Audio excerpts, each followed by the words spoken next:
Hey man, hello and welcome to Relaxed Mel. So today on episode 16, we're going to be talking about the growth mindset.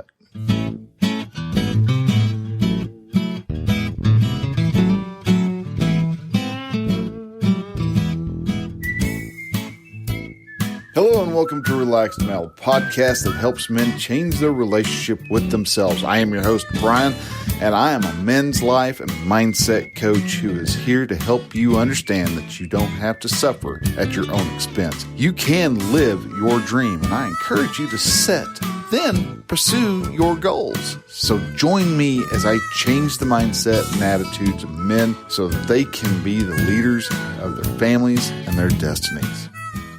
Hey man, hello and welcome to Relaxed Mel. All right. So there's a book out there called Mindset. It's done by a professor her name is Carol Dweck, Ph.D. She has done extensive studies on the power mindset. Do some kids, when they are set before a challenging puzzle, do some of them get excited about having a hard puzzle in front of them, while others would rather do an easy puzzle again? This fascinated her, and so she got into looking at it and coming to understand that we have two types of mindsets, and they fit in real nicely with what I talked about in the previous two episodes of being an abundant mindset and a scarcity mindset.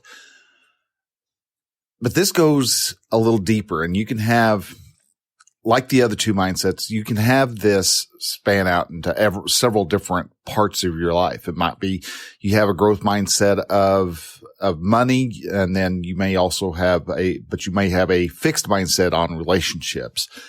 And mindsets you can look through history and see people who have a fixed mindset and those who have a growth mindset, and the effects they have on the people around them actually can make or break companies, other organizations, families, everything.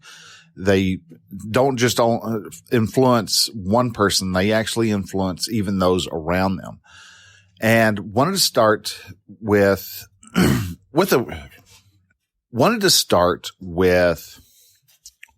actually is a growth mindset. A growth mindset is the approach to any part of your life. You can either look at it as being talent-based, or you can look at it as growth-based. Now, a lot of people with fixed mindsets actually put a lot of weight behind their natural talent.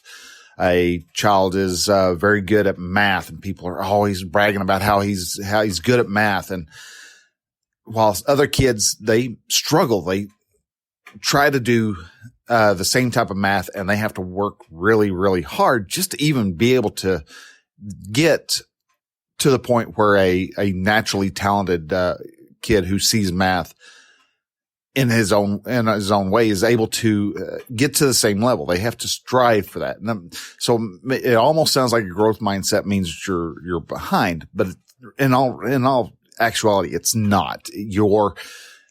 The difference that it makes between the two is that a fixed mindset person, the moment it gets up to a place where it's too hard for them, what they deem too hard, all of a sudden it becomes a challenge to their talent. They hold off, they back off, they set that line. So you have someone who's good at algebra, but they struggle in calculus.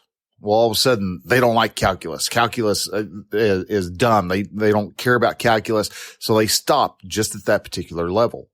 While someone with a growth mindset, they may struggle. They may fight their way through algebra, but once they get to calculus, they are still on the same trajectory. They still are struggling and fighting their way through calculus. And because of that, they are able to become more proficient at more things than a person with a fixed mindset. Dancers, a lot of times you have dancers who, they're really good at say ballet or something, but they may struggle in tap. don't know much about dance, but still, you get the idea. While there are also dancers who are good at tap, they're good at ballet, they're good at jazz, they're good at, chorus line, they're good at hip hop, they're good at all these different types of dances. And they're good at these dances because they actually have a mindset of, I can learn this. I'm able to, I've got a talent for rhythm, but I can learn, I can grow, I can define my inset talent even closer and even more than I was before. And so they're able to grow and become a better person at whatever particular field that they're at. So people who are of growth oriented mindset, they don't take their sense of self-worth from what they're able to do. They take it from what they're able to learn to do. They're not intimidated when somebody better comes along. They're not intimidated by when someone says that they're I think a great example as to to growth mindset are babies. Babies inherently don't know how to do anything. The first thing they do is they try to figure out where in the heck they are in the world. And when it's time for them to start trying to crawl, they don't know how. They don't have the talent to crawl. But they figure it out. From there, crawling to walking. Walking is an incredibly challenging thing, especially for someone who doesn't know how to speak and to learn a whole language and to have no problem learning that language. That is, they know that they can do it. They know that it's a possible skill, but what it takes is the fact that because you slur a string of words together. So instead of a baby going off and saying, blah, they're able to eventually work it out to where they can actually say peanut butter. So they don't mind the fact that they may get something wrong somewhere down the way. A growth mindseted person understands that they're going to make mistakes. They understand that they're not going to get it right the first time, second time, 10th time. They know that they're going to eventually get it right, and they're going to eventually understand the process, and they're going to understand, and they're okay with actually just taking strides, making steps to get something done, because they fixed mindseted person understands that growth is possible. They are not limited by their talent. They're not limited by what they know. They're only limited by what they try. So what are some key points of a growth mindset? A growth mindset, first off, is that they accept and understand that we're capable of learning. A lot of people are actually, especially with a fixed mindset, don't want to take the time. They find the process of having to learn something to either be boring or not necessary, or they'll come up with other things to do. I mean, this is a lot of what holds us back is we come across something that we're going to have to learn and we're like, I would rather go do this instead of just taking the time and learning whatever lesson you need to learn, be it, how to cook a particular dish, or, how do you actually get a business up off the ground. A growth-minded person will actually take that learning. A person with a growth mindset also understands that work and effort pay off a lot more than just being smart. Yeah, you have people who have learned how to read people, but again, that was a learning process. But if they have a fixed mindset on learning how to read people, then if someone becomes better at reading people than another person, they feel that they're threatened. So a good example of this are people who play video games. Say you have someone who they're playing Call of Duty, and you've got one guy who's just running around, just pop, pop, pop, pop, pop, just dropping people left and right, racking up kills just more than anybody else. You've got those with a fixed mindset. You'll often see them. They'll either rage quit or they start casting all different dispersions at them. So they start, saying that they're cheating and say they're using aimbots and things like that. When in all reality, a lot of times they're the ones who also end up using aimbots. But while a growth-minded person, they may take that and they get shot every time they come face to face with this person, or even before they can tell that they're face to face with this person.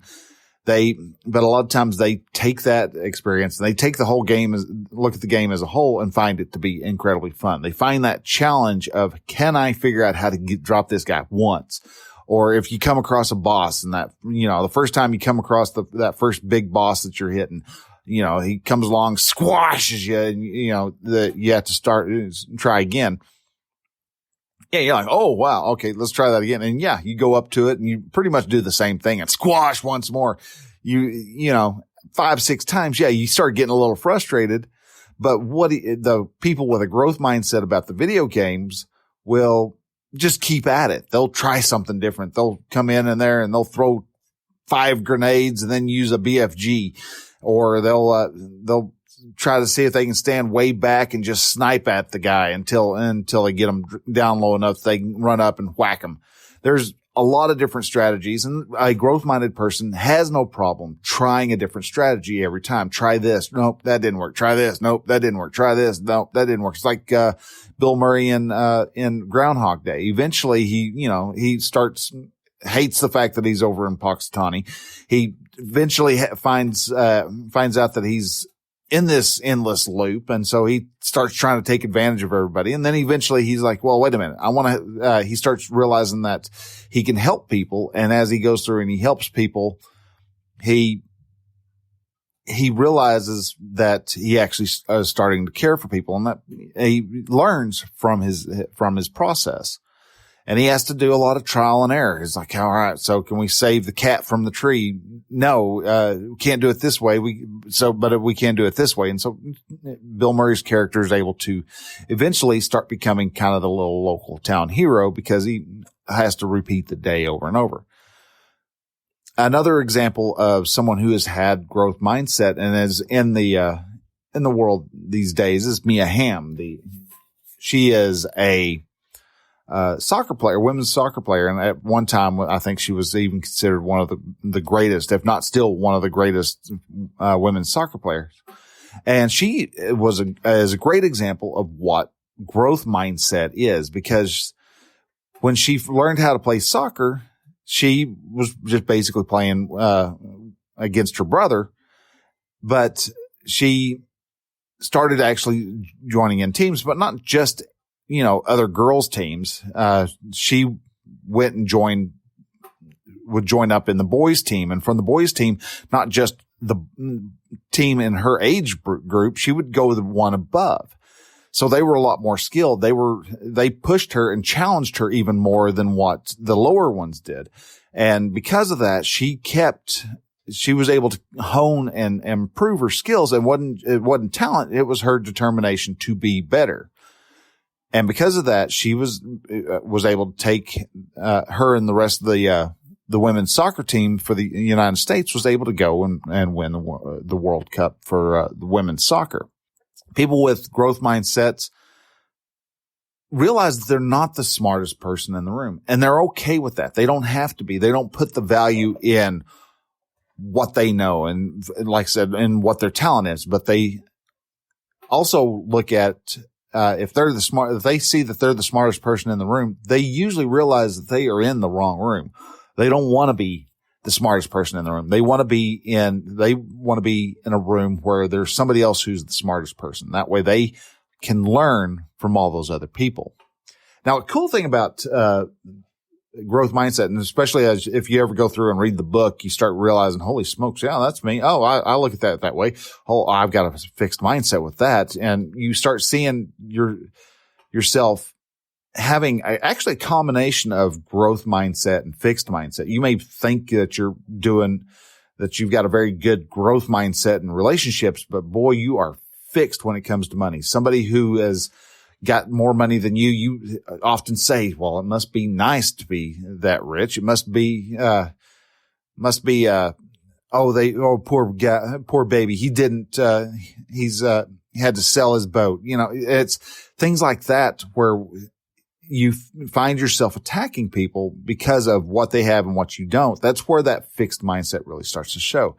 So you can tell when you are attacking somebody for something, that is actually because you have a lot of value put into that particular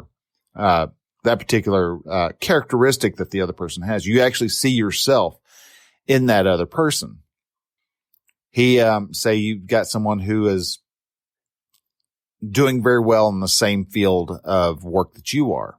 He's not doing anything really different. Maybe his attitude is different, or maybe, he arrives there, 10 minutes earlier than you do every day. And so because you're like, well, yeah, he gets more done. He's there 10 minutes earlier. And what that actually is you're seeing that you don't get up as early, and you're taking offense to the fact that you don't have that same type of drive. So how do you actually develop a growth mindset? First off, you have to accept the fact that it's work. You have to accept that you've got to look at challenges and pay it and always be on the vigil of, hey, when you go to something and you're trying to something, you go, I don't want to do this. And you stomp off. That's usually a really good sign that you've got a fixed mindset, situation going on, somewhere in your thought process. Approach that thought process. Another way is, especially if you're with parents or if you're in school, if you can find a way of not encouraging kids for being smart. One of the best ways you can actually help the future generations have a growth mindset, because a lot of times, if a child gets 100 on a test, we want to go, oh, good job. See, you are incredibly smart. You're so good at that. When you talk about in that particular fashion of how good they are, how smart they are, and things like that, you're enforcing them that, hey, you're smart, and the other kids are not. So it gives them the sense that it's talent and brains that actually get you where you want to be. And in all reality, that's the farthest from the truth. If you were to take like the scoring system and allow kids to, if they fail at a test, let them look at what the right answers are so they can sit there and study and figure out how they got things, where they went wrong on their line of thinking, what happened, and how can they actually, correct that issue, and help them be able to do a makeup test. And yeah, okay, maybe it's not worth 100% as the original test is, but give them a few extra points for being able to retake the test. Never hurts, and allows the children to actually see, hey, if I got some stuff wrong, I see where I went wrong, and now I can correct that because it's actually this. You actually improve what the mindset of the kids are. Now, you also have ingrained fixed mindsets that you'll run into, like when you're in junior high, and you've got kids who pride themselves on the fact that they've got only these particular talents. And because other kids don't have those particular talents, they really, the popular kid puts a whole lot of value in the fact that he is popular, while other kids, who don't see that actually develop a fixed mindset in them because they don't see that they can be that popular. They can't rise to a different station in their life, because if they do, people just point out how deficient they are. They are dumb. And in reality, the IQ of a person doesn't matter. You can actually work and become better at what you're wanting to do if you actually take the time to work at it. And a lot of times we don't teach kids that work is the more important. And it's not the success of making 100. It's the fact that you were able to raise your grade from a C to a B. You're from a C minus to a C plus even. If you can show and be proud of the fact that they make increments and they increase, not that they're getting smarter, but they're rising to the challenge. A lot of you can actually help with kids. Another way that you can develop growth mindset is actually just accepting that when you fail. Failing is a natural indicator of where you need work, and that is the biggest indicator of when you are getting better at whatever issue you're trying to go up against. Because that's, if you're really good at something, if you go to take a test and you get 100, well, okay, that test apparently wasn't very challenging. But if you come back and you've got a D, well, that was a really challenging test. You now know that you need to study more on your different vocabulary words or spelling words or math tests, your multiplication tables, whatever it is that you ended up failing on.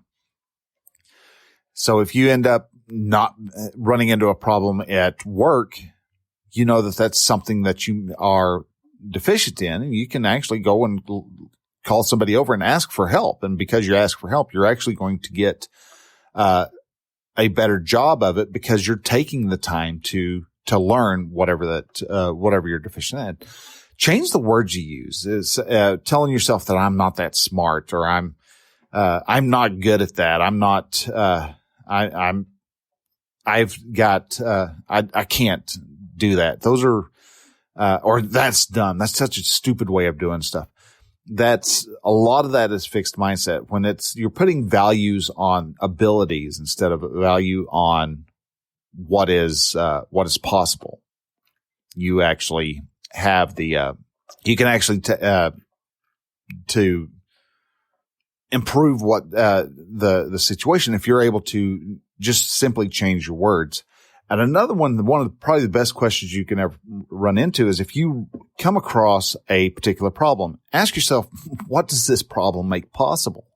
What is this situation? What does this event make possible? And that'll actually kickstart your brain into thinking of what this dead end, or what this barrier that you're faced up against will make possible. For me, I'm actually trying to see if I can find a better niche for, a more fine, a finer niche, smaller niche, for this coaching, business. And so what does this problem make possible? Well, it shows that I am understanding a far wider range of what is available out there when it comes to coaching. People think about that coaching is full. Well, no, because the only people we talk to are actually just other coaches. So we see that there's a bunch of coaches out there when in all reality, there may be 1 million of us, but there's 7 billion people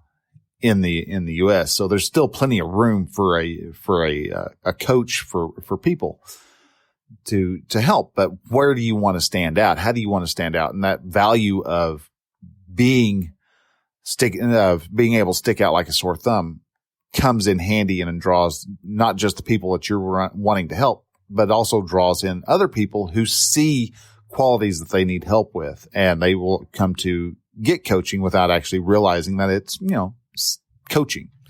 So, but anyhow, that is growth mindset in a nutshell. If you want more information about it, I would definitely recommend you go to Amazon and pick up Mindset by Carol Dweck.